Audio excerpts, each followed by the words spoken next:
Hello, everyone, and welcome to this month's webinar, Navigating Cultural Issues Within Your Workplace. I am so excited that you are taking the time to be here with me today. We are going to talk about some key strategies for how you can handle difficult communication situations at work.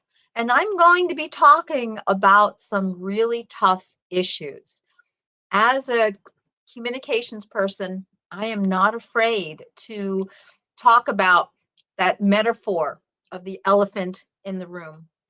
Because what I do with my work at the Intercultural Institute is to help empower leaders with cultural competence wherever they are in the world. And I want to help you do that today as well. For those of you who don't yet know me, I have been in the field of professional education, working in business schools around the world. I have written a book on intercultural communication. I have an online course in inclusive leadership, a new course that will be coming out earlier next year based upon my book, Intercultural Communication for Global Business. There'll be another online course coming. I'm currently back at the Wharton School and the Fels School of Government at the University of Pennsylvania, working again with undergraduate business students and graduate government students and loving it. All things communication. I am so excited today because this year I have been building a following such as all of you. And I appreciate your liking and making comments and reading my posts. We are at a time in our global society where we have to start understanding each other, or we are just not going to be able to continue to get along, to work well, to live harmoniously. Today, I am going to bring to you some effective strategies that can help you right now, the minute you leave this webinar, to go back into your workplace, your community, your home, and be more effective communicating across differences. But before I do that, I want to introduce my wonderful producer, Dr. Magdalena Langosch. She is a lecturer at Imperial College and the University of Greenwich, and she did her doctoral work at the Royal Academy in the UK. Lena, would you like to say hello, to come on and say hello? I really want people to meet you because you are also an interculturalist and I think a fabulous person. Yes, absolutely. Thanks, Elizabeth.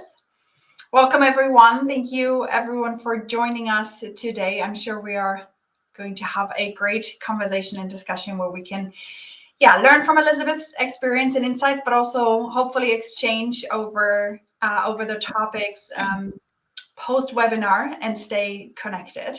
As Elizabeth said before, I'm a lecturer assistant professor at the University of Greenwich Business School and a lecturer at Imperial College, where I teach topics related to global strategy, international business, and cross-cultural management and communication.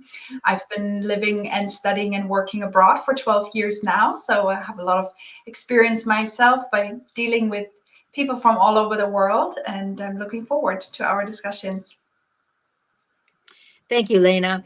I hope if you feel comfortable, you will put your name into the chat so everyone can see on LinkedIn or YouTube. And I encourage you, get in touch with Lena. She is amazing and has such insight and valuable experience. Thanks again, Lena. Thank you. I am not going to go into the Intercultural Leader Institute's background, but just simply put up this slide so that you can do a screenshot. You can go and take a look online and see the work that I'm doing. in terms of intercultural competence around the world. I appreciate everyone typing in the chat your thoughts, your comments, your questions, your concerns. Lena is going to compile them, and later in this presentation, I am going to respond to some of your questions, comments, and concerns. But for now, I am going to tell you a little bit about the work that I do. The goal in anything that I do in my coaching and consulting is to help people figure out what is happening, how do I come up with a solution, and then how do I take action? How do I use strategies for improving my communication, my interaction with others? One of my bosses and a mentor of mine at the University of Notre Dame, James O'Rourke, had once said to me, Elizabeth, if there's a problem and you're in a meeting, don't just come and talk about the problem. Bring a solution. That is a leadership strategy. So let's find some strategies for handling disagreements and having to explain yourself to somebody who's in a higher position than you are. Here is a scenario, and because we are an international crowd, and I thank everyone who is here today, and thank you. People are starting to say, hello, I'm from Kenya, I'm from India, I'm from Indonesia. Thank you, Atura, Varshit, Agung. I'm so happy. Thierry from France, thank you. Keep letting us know where you're from, because other people will respond to you as well. And this is a great opportunity to make connections around the world. We have hundreds of people signed up today. So here it is in the English language, and you can read along with me. What would you do if someone said something and you felt that, oh my goodness, that's really kind of a microaggression, as the term is applied today, or that's really an insult? If somebody said something that upset you, for example, you are really articulate, or you speak good English, or of course, you're good at math. I use those three examples because depending on who you are and what your background is, you could feel that somebody is insulting you. My question for you is, what would you do? We have to be a little old school here. So I'm going to give you 4 options. A, and you're going to type in the chat after I give you all the options. So hold on for a second. Person, let's say if you are person A, you confront person B. And I might have, when I was redoing these slides, mixed up the person. So let's say somebody says something, it upsets you. What would you do?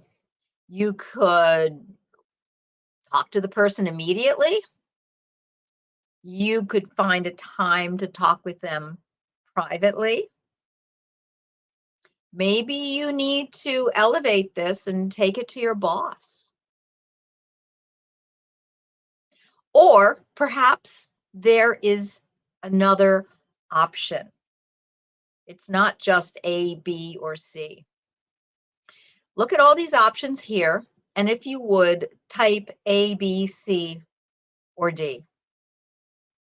And Lena is going to compile these over the next few moments, and I will give a generalized response to what is happening.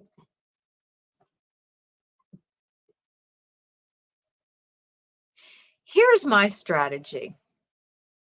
What I would do if I were insulted, I would find time to privately speak with them. However, there are so many, excuse me, contextual and situational variables. I hope that you can all see this. This is the process, the cognitive process that goes through our mind when we are making decisions. And this is a decision tree for communication. I have to put my glasses on because it's so tiny on my screen. But what do? You have to take into consideration the cultural norms.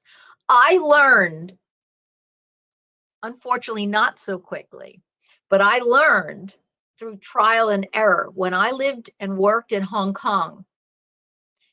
You never bring up a criticism in a meeting. You wait until later to speak with that person aside. Why? Because of the harmony and the need to preserve that harmony. You don't want to insult someone and make them lose face. So we have cultural norms, and there are so many different cultural norms. If you want, tell us where you're from and perhaps one norm for dealing with communication challenges from your situation, from your context. We also have to think about organizational cultures. What's going on within the organization?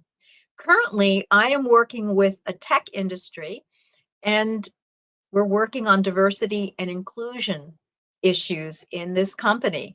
How can people come together to talk about these very things in order to make it a better place, a more inclusive place? And a lot of the issues that happen, top-down hierarchy, who's in the position of power?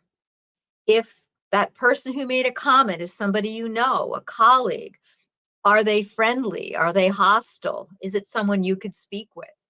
Maybe it's not. So if someone makes the comment in a private mode, you need to think about, what is their position of power? Is it someone who is open to feedback? Is it somebody who might hold a bad feeling towards you? And then you have to ask yourself the questions. If it's no or if it's yes, how do I proceed? Miscommunication is never a cut and dry situation.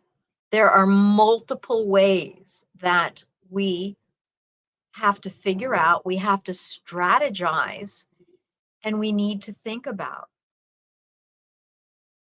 are we equal or lateral or subordinates? Whenever we choose to speak up, we need to choose our words thoughtfully and carefully. And I'm going to show you a way that you can do this. Let me take a look at the chat. I appreciate Shannon's comment saying, give it a 24-hour rest if possible. Somebody is saying D equals 3. I don't quite understand that. If maybe you want to explain that. I like Claudia's comment, and this comment is what I just said. There really isn't any, we say in English idioms, cut and clean cut. It's never that simple, like a clean cut. And Claudia said, ask clarifying questions. That is really good. Oh, and now I just figured out. So several people said 3. I'm sorry, several people said D. Several people said B. Several people said A. Okay. So a lot of people have very different ideas of what should happen. And this is not really a trick question, but it is something to consider that it depends. It really depends on the situation, the context, the people involved, the culture, both national culture, local culture, organizational culture. So many issues at play. Feel free to take a screenshot of this if you'd like. I'll leave it up for another seconds. But there are answers all over the spectrum. I would say they're pretty much split.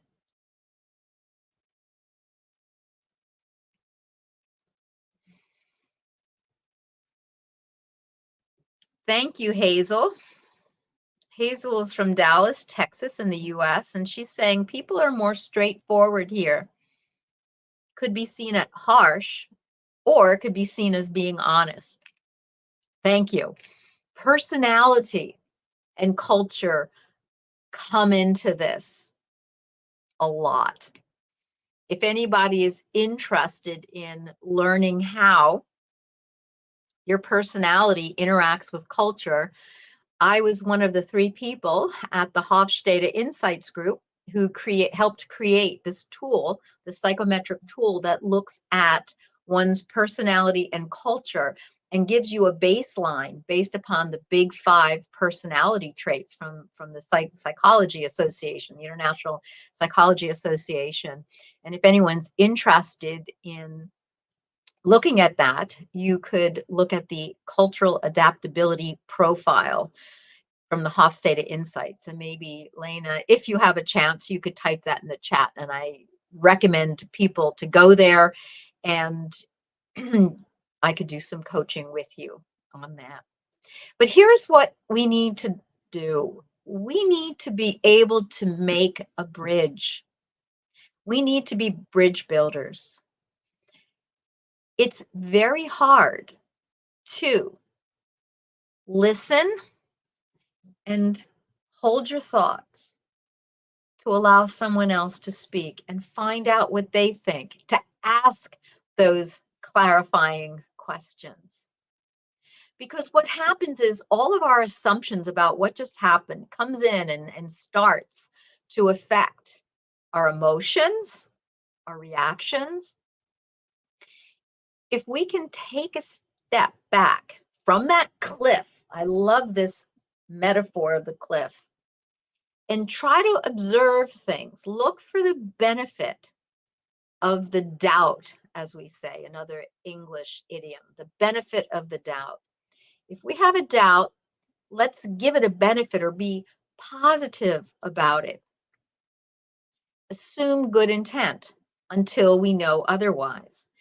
If we can observe and simply list the facts, if we can identify, be honest, that really made me upset. I think this person is racist, or they're homophobic, or they're just mean.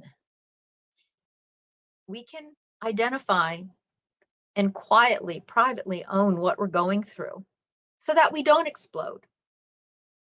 And then try to explore what might have been the possible motives or reasons. When something has happened and people are each on opposite sides of this cavern on the cliffs, it's very hard to build that bridge. And last night I was out, I had 2 guest speakers, 2 wonderful former students of mine from many years ago. I want to give a shout out to Justin Finelli, who is the director of the Navy's intelligence technology department, and Matt Eventoff, who is the CEO of his own company, Princeton Public Speaking. They both deal with crisis communication and message strategy. They came to my graduate class last night with my government students at UPenn to talk about crisis management. And one of them made this very interesting comment at our dinner afterwards and said, we were talking about this very issue. And he said, how many of us, when there is a conflict or when we have a disagreement and we're talking about different ideas, how many of us are thinking about what we're going to say next? Everyone's hand went up because it's human nature. We are always mentally arguing in our mind. If we disagree with someone's politics or someone's position on a certain issue, we're automatically thinking about how we're going to respond to them. And my challenge to all of you, how can you stop and listen to truly understand? It doesn't matter in that moment what you think.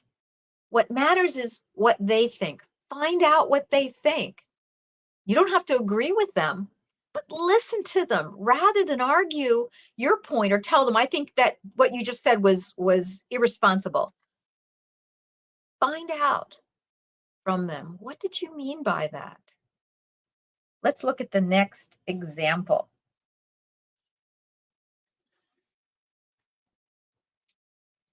What if you used the sandwich approach? What if you felt that someone giving you a compliment, you're a person of color, and what if they said, you know, you're really articulate? You might be thinking, what? I am Black or I'm a Latina, and you're telling me I'm articulate? That's really an insult. You may be insulted, and maybe they meant it, or maybe they didn't realize what they were saying and how that could become a microaggression for you based upon your own lived experiences.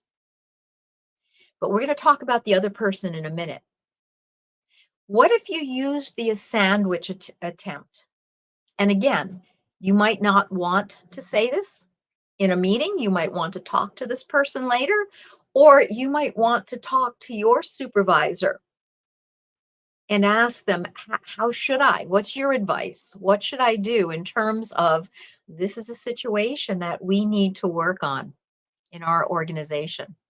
What if you were to say, you end up talking with this person and you say something positive first? That's the sandwich. You say something positive, you talk about the issue or give feedback, and then you say something positive or end on a good note. What if you said, as our organization is working towards deeper awareness of what inclusivity means, I'd like to bring up an observation. Might I make an observation about something that was said in the meeting? Or you could even find a way using I language, something that I felt upset with, and I heard it from you. Find a way to be polite and be understanding and be gracious about it. If you can assume there's no bad intent, that would be good. So you could say, I'd like to bring this up in a conversation. And you could explain, as a person of color, when someone makes a statement such as, you are articulate, it comes across as disrespectful. I assume there's no bad intent, but because of my lived experiences, it makes me uneasy. Now, that person might say to you, oh my goodness, I didn't even realize that. I am so sorry. That is the best case scenario. And it's even better if they would say, do you have some suggestions for me? Are there other things that I shouldn't be saying? I don't realize that because I am not somebody who is in a non-dominant demographic. The best case scenario is when somebody is open and they're not defensive. But what if that person becomes defensive? And unfortunately, this is what happens more times than not.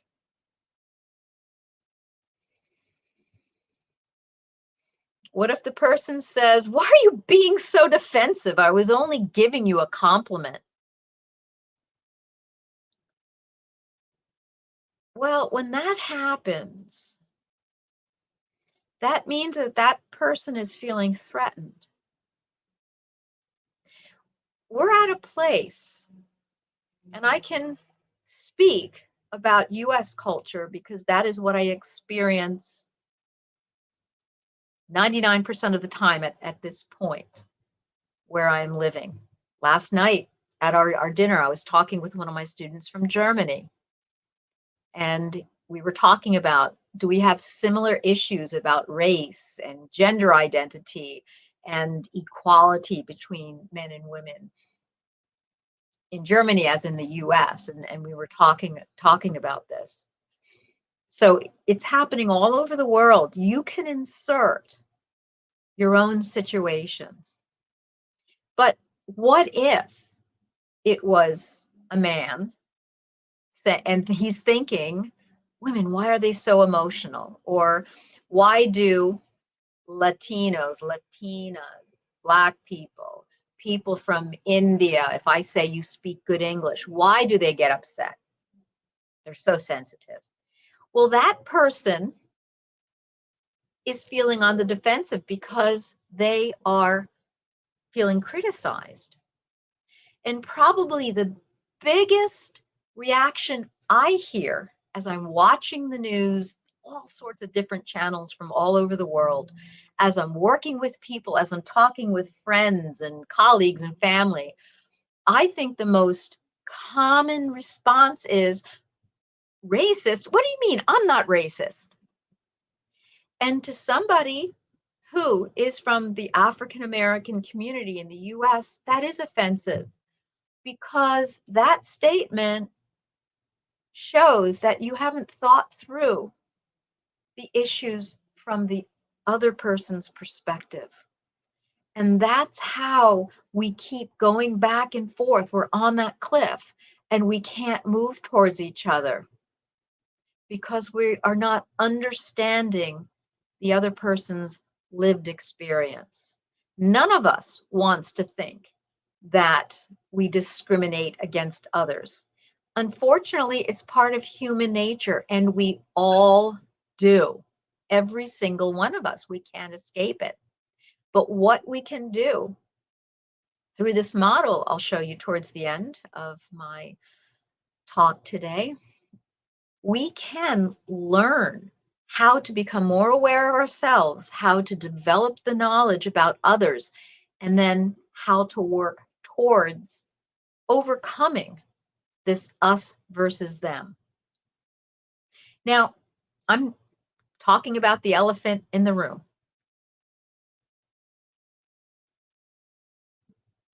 Interactions like this can be upsetting to somebody who is in a non-dominant position or demographic, but it also can be upsetting to somebody who is in the dominant category or demographic position or demographic, because they're thinking, why is everyone, and this is a question I get from clients all the time, why are white males bad?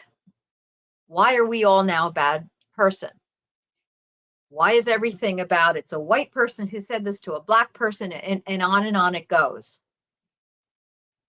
Unfortunately, we as human beings have a hard time stepping back,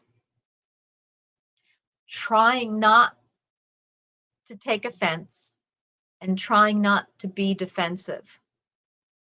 And what I am doing with my Intercultural Leader Institute, and specifically my inclusive leadership course, my online course, and then the coaching that goes along with it, is to help people of every demographic. It's about age, ability or disability, gender, language, ethnicity, race, on and on and on. Culture can be defined so broadly. I work with organizations where there are functional cultural divides. People from marketing are different from people in accounting and finance, et cetera, et cetera, et cetera. Very different people and personalities and skill sets go into these different functional aspects. And it can be really hard to bridge that divide with teams. So I want to make this very clear. There is all sorts of issues going on with all types of people. And we need to start accepting that this is a fact of life and then have the courage to do something about it. The best thing that we can do is change the world one person at a time, starting with myself. And then we can have that ripple effect. Somebody just put into the chat, and I really appreciate this. And I'm just going to put that out there because this, perhaps in the next webinar, we'll go into this more deeply. I appreciate this. Somebody asks, why does the offended person have to be the bigger person in the scenario? And maybe what you mean is the person in the dominant culture or the person in a higher position. That's what I would think that you meant. And it goes on to say these clear microaggressions are well known. Corporate culture continues to soothe the person who is absolutely wrong. This is a great statement. We're getting it wrong as we try to work. I don't want to say, I was going to say work through, and maybe that is a good word, but to work through these situations or to work towards better understanding in these situations. It's really hard when people who are entrenched or an organization that has a certain style of leadership, communication, promotion, etc., has the, as we say, upper hand. I've worked in organizations like that, and it's very hard to maintain a positive attitude and a can-do attitude.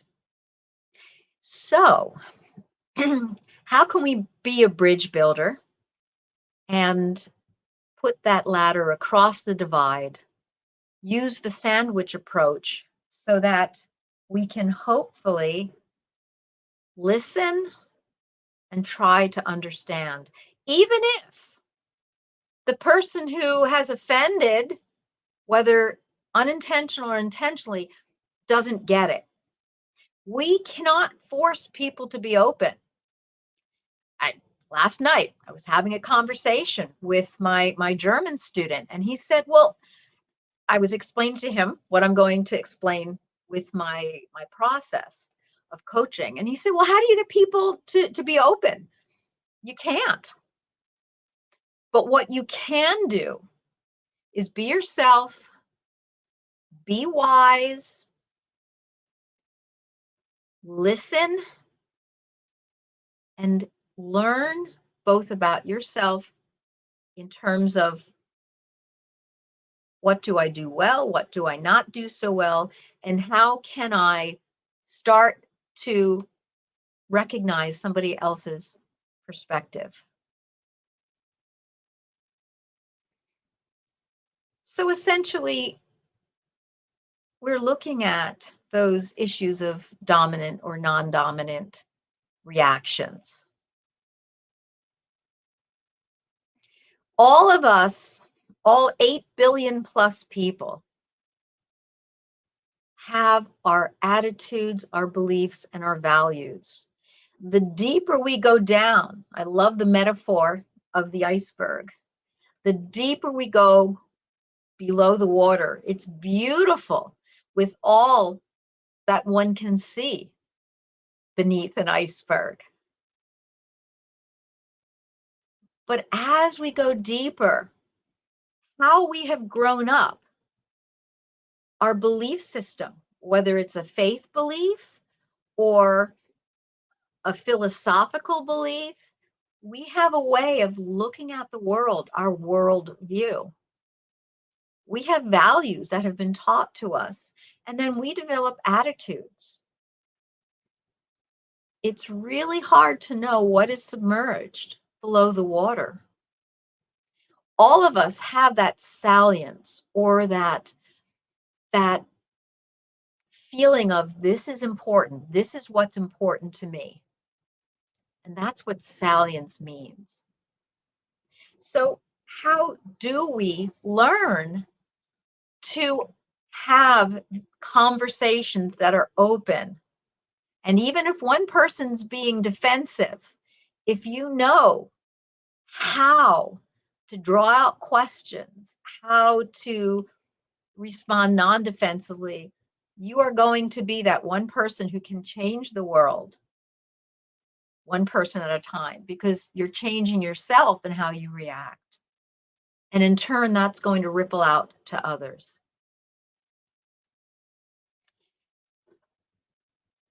Here is the process that I use.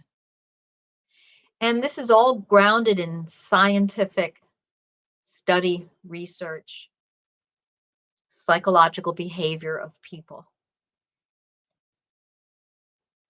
So many of us, because it's too upsetting, we can deny culture, or we don't even recognize that there are differences. And that's not necessarily a bad thing. That doesn't mean you're a bad person. It could be that you're too stressed. You've just moved to a different culture and you're trying to get your family settled, and there's so much happening that you don't have time to think about the differences. We can also deny differences because that's what we're taught.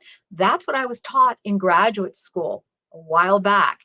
Today, it's changed very much. I disagreed with it back then. And I'm glad that today we can say it's okay to see differences. And that doesn't mean to point out to someone, to look at me and say, Elizabeth, she appears to be a white middle-aged female. It doesn't mean that we're doing that, but it means that we recognize we are all different, and that because of how we've grown up, because of what we think and believe and value, that informs how we show up at work. And we don't think about it because these things are below the water level. In my coaching and training, we work through with that assessment tool, which is amazing. It changed my life. And you can go to my website and in the About section, read about how when I took this assessment 15 years ago, I decided I was going to change the way that I view how I interact with people, because I don't want to be defensive and then end up being polarized. Think about the religious or the political issues happening right now around the world. It's awful. But this is what happens. Denial and defense and the polarization that comes with defense, they're all in a monocultural orientation where you're only seeing what you believe, think, and value. We want to move towards the acceptance and the adaptation, which are an intercultural orientation. But most of us, and it's statistically valid. Most of us end up in minimization because if we're in a non-dominant position, we realize that in situations such as I explained, we go along in order to get along. We don't want to rock the boat. People in dominant positions can minimize. Oh, they just are like that. They don't see the other person's perspective. They only see that person's reaction from their perspective, so they minimize it. When we can work through, and this takes openness and courage, it also takes time. This is a developmental model. The work that I do is never a one and done training, but this is developmental over time. And when we have the openness and the courage to become more aware of ourselves, who we are, what is my culture, what are my values, my beliefs, my attitudes, and how does this show up in my behavior, we can begin to recognize, and that is how I like to explain acceptance. We can begin to accept people where they are at. We don't have to accept their values or their beliefs or their attitudes, but we can begin to look at things from their perspective, even if it's night and day than ours. We can recognize that every single one of the 8 billion people on this planet have different ways of thinking, believing, and behaving. And the goal is to work towards adaptation so that you can adapt. You know what to do when situations arise. This is the method I use, and it's not easy. You can read about my story on my website. I landed in minimization and I was really upset. I was at a seminar and I had a heated conversation. I don't want to say an argument, but a heated conversation with Milton Bennett, who developed the theory. And he kept saying to me, Elizabeth, I kept saying, we're all the same as humans. We all want to live and raise our kids to be good people and be healthy and happy and have meaningful work and love our families and our neighbors. We all want that. And he kept saying, Elizabeth, we are different. No, we're not. We're all the same. I was minimizing. What he was trying to say is that how we end up interacting with people, how that person who says, you're articulate, or wow, you speak English very well, or you're good at math. That's something that's said to Asians so often. That person perhaps thinks that everybody's the same and thinks like they do. But once we begin to do the hard work to where we're not minimizing and we're not being defensive and we're not being in denial or just not noticing it, once we start to move into the recognition and then the action, the adaptation is the action, our world's changed. And I hope everyone who is listening today will be in touch with me, because I am on a mission to change the world, one person at a time, starting with myself. This assessment tool and the process and the instructional design, the curriculum that I have created in this online course, along with my coaching, it's changing lives. And I do it.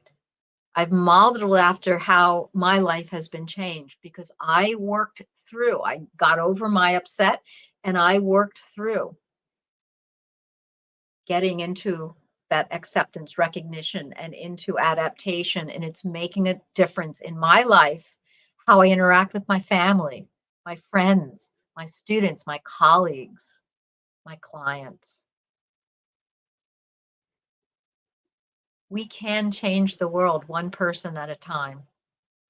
But we have to start with ourselves, and we have to have the openness and the courage to do that. But simply knowing this is not enough. We all have knowledge. It's so easy to attend a webinar and learn new things. We all like to do it. But we have to take action. And this is what development is about. I have a few more things to say, and then I'm going to open it up to questions. So Lena, if you could get some questions ready for me, I would appreciate that. Comments, etc., etc., etc., etc. Listen to me. I should take a sip of water. Not enough to have knowledge. I had knowledge. I went to teach at the Chinese University of Hong Kong, 中文大学 in Cantonese, 中文大学 in Mandarin. I had all the knowledge in the world as an interculturalist. I was an author. I am a lover of people. Anyone who knows me personally knows that the values my parents taught me were kindness, compassion, and generosity. As I've started, when I started to get into coaching and started being coached, I realized how important it is to have a guide. I've also realized that if I want to build some muscle as I'm getting older and I go to the gym, I have to learn how to do it correctly. So I need to hire a trainer and invest in that if I'm going to do it correctly and safely. It's really hard to do this kind of development on one's own. We all have those blind spots. We all have our unexamined assumptions, our cognitive bias. But we can develop a better sense of who we are. We can learn to become less judgmental. And I have to be honest with you, I am a judgmental person. Even though my parents taught me to be kind, compassionate, and generous, that is one of the sides of myself I don't like. I am quick to judge. So I am constantly practicing these strategies that I'm sharing with you today. I had to learn that just because I had knowledge and I had kindness in my heart, I also had blind spots, and I also had some not so nice places in my heart because I can be judgmental. So I had to relearn what it means to be culturally competent. And once I began to be open, it was like the heavens opened and I was able to move forward with greater kindness, compassion, and generosity of spirit. I would love you right now, before you leave this webinar, to contact me at theinterculturalleader.com. And Lena can put this into the chat for you. Contact me. I'd love to talk about whether it's one person, 5 people, or 50, how I can help you or your team be able to go on this journey. What we do after you take this assessment, we debrief. And with my 20 plus years of living and learning around the world, as well as learning to be open and take courage so that I can see the blind spots in my own life, I can help you figure out how to deal with yours and to take action. I have cohorts of people going through my online course in inclusive leadership. As I said at the beginning of today's webinar, I'm creating another one about intercultural management, international management, looking specifically at how do you cross cultures and do business, work with people who have national culture differences. Here is all of the contact information. You could go directly to www.calendly.com/eTulegia. Now is the time to take action, not just to gain a little more knowledge, but to take action. Go on this developmental journey with me. And I honestly can say, I guarantee it's going to change how you interact with people. And I don't say that with any ego. I say that with humility, because this is unlike any other program that I know that's out there. We go on this learning journey and we learn how to communicate appropriately, how to have those responses, to be gracious and treat others with equanimity, to be level headed and kind and gracious. So I end with that right now, and we have time for questions, comments. Lena, could you put any more of the ones that are coming in from LinkedIn and from YouTube into the chat? I'm not sure if I have to refresh my screen for that. Yes, I don't think you need to refresh anything. I put a couple of more comments in the chat already, and then we're waiting for a bit of like the platforms to pick up with anything that is coming up. I'll share it as soon as it pops up on my screen. Okay, thank you.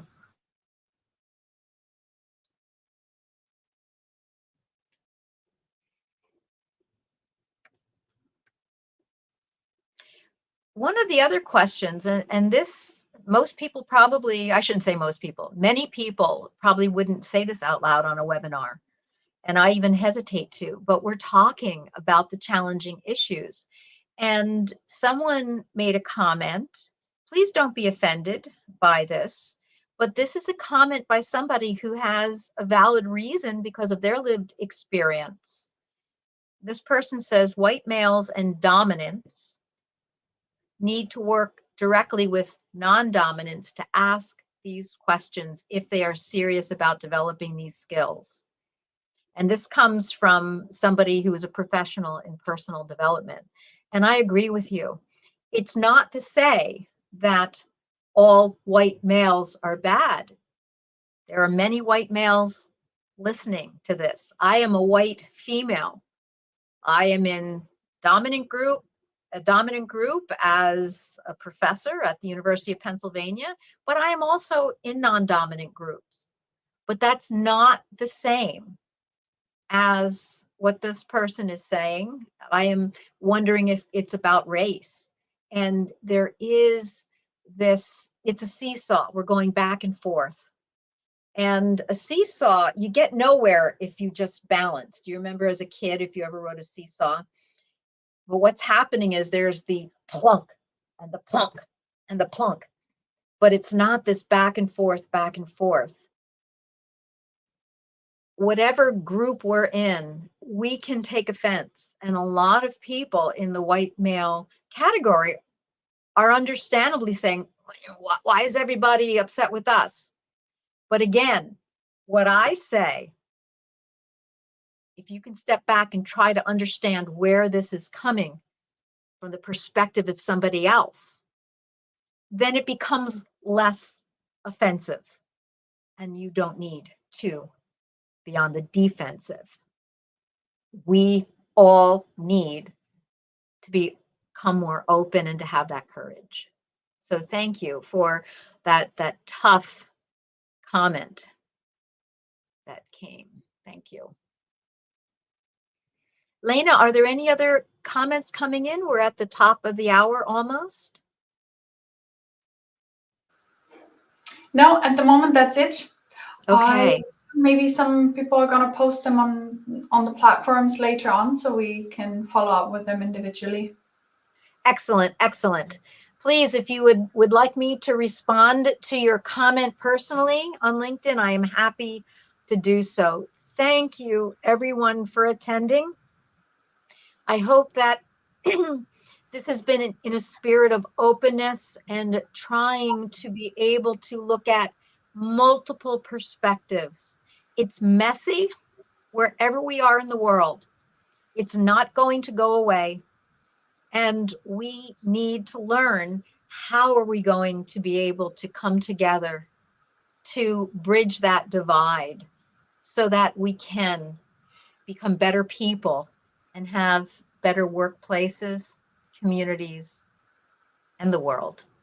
Thank you for coming. I hope I'll see you at our next webinar, which is coming up in December. Be well, be safe, and be happy.